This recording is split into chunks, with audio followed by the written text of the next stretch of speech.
So hello guys, তোমরা সবাই কেমন আছো? আশা করি সবাই খুব ভালো আছো। এবং আজকে সকাল থেকে দেখতে পারতেছেন যে প্রচুর পরিমাণে সুন্দর বৃষ্টি হচ্ছে এবং আমার গাছপালাগুলো সব কিন্তু আগের থেকে অনেক ভালোভাবে গ্রো করতেছে। কিন্তু আজকে আমি আপনাদের যেটা দেখাতে আসছি সেটা হচ্ছে কি আমার ওইখানটাতে আছে। আপনাদের কিন্তু আমি এর আগে একটা ভিডিও দেখাইছিলাম, এই যে দেখেন যে এই কচ্ছপটার জন্য একটা ট্যাঙ্ক সেট আপ করছিলাম। কিন্তু আজকে মূলত আমি দেখাবো যে কচ্ছপটা ট্যাঙ্ক সেট আপ করার পরে ওর ইমপ্রুভটা কী হলো। আমি মূলত ওকে আনছিলাম একটা কারণেই, যে ওকে আমি মূলত রেস্কিউ করে আনছি এক দোকান থেকে। সেখান থেকে রেস্কিউ করে এনে ভাবছিলাম যে ওকে একটু ট্রিটমেন্ট করে আমরা প্রকৃতিতে ছেড়ে দিব। তো সেই জন্যই মূলত আমাদের সেট আপটা করা। তো 1 মাসের মতন হয়ে গিয়েছে প্রায়। তো ভাবতেছি আজকে আপনাদেরকে ওর একটা আপডেট দিয়ে দেই। তো চলুন আজকে ওর আপডেটটা দেখা যাক। তো প্রথমে আমি একটা কথা বলতে চাই আপনাদের, যে দেখুন আমার কচ্ছপটা এখানে কোথায়, আপনারা কি কেউ খুঁজে পাচ্ছেন? আমি জানি আপনারা খুঁজে পাচ্ছেন না, কিন্তু আমি এতদিন ওকে অবজার্ভ করে একটা জিনিস খেয়াল করছি, যে ওকে আমি যেইখানে রাখি, ওকে আমি যখনই দেখতে আসবো ওই কোণার ভিতরেও ঢুকে বসে থাকে। এখন এটা কেন সেটা কিন্তু আমি বুঝতে পারতেছি না। ওকে যদি আমি এইখানেও রাখি ওই কোণায়, যখনই আসবো দেখবো ওই কোণায় ওইরকমভাবে বসে রয়েছে। কিন্তু রাতের বেলা যখন আসি তখন দেখি আবার এইটার উপর উঠে বসে থাকে, অথবা ওই নিচের এইটাকে ধরে এখানে ঘুমায় থাকে। তো চলেন এখন আমরা ওকে উঠানোর পর আপনাদের একটু ডিটেলসটা দেখাই ওর যে কী অবস্থায় আছে ও এখন।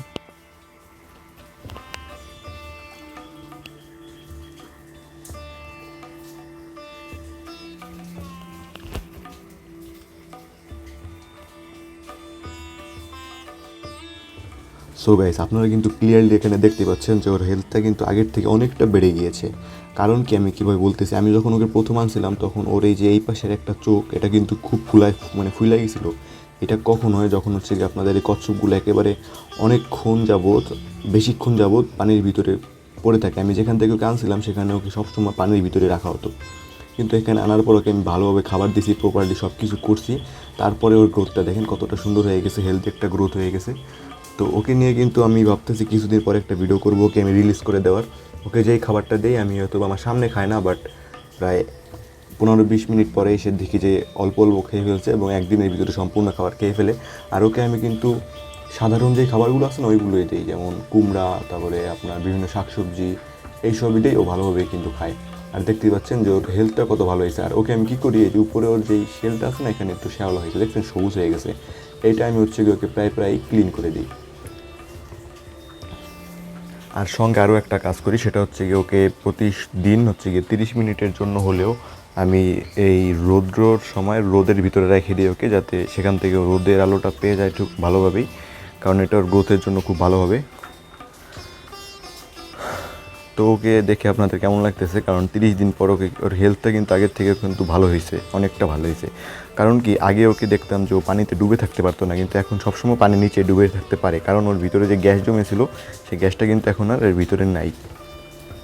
তো আবার একে রেখে দিই, কারণ বেশি ভয় পেয়ে যাচ্ছে হয়তো বা, দেখবেন ও কীভাবে যায় চলে। সাইজ কিন্তু খুব ছোট, একেবারে 5 টাকা দামের কয়েন আছে না, ওই রকম সাইজ অনেকটা।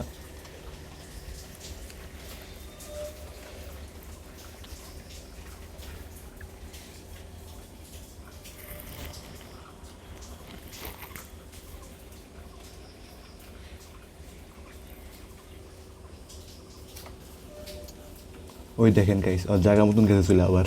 ওই দেখেন, এখানে ছাড়লাম, গেছে চলে কোথায়। তো যদি ভালো লাগে আর এর আপডেট যদি আরও দেখতে চান, অথবা অ্যাকুরিয়াম রিলেটেড ভিডিও অনেক দেখতে চান, তাহলে কিন্তু চ্যানেলটাকে সাবস্ক্রাইব করতে ভুলবেন না। এই যে ড্রিফট উডেনে রাখছি, এগুলো কীভাবে প্রসেস করবেন সেটাও আপনাদের শিখিয়ে দিব। তো সেজন্য সাবস্ক্রাইব করে রাখতে হবে। আর এখান থেকে কিন্তু আপনাদের মধ্যে আমি ফ্রিতেও দিয়ে দিব, গিভঅ্যাওয়ে করবো, সেটার জন্য ভিডিও আসবে। তো চলুন আজকে ভিডিওটা এখানে শেষ করলাম, ওর আপডেটটা দিয়ে দিলাম। তো বাই আজকের মতন।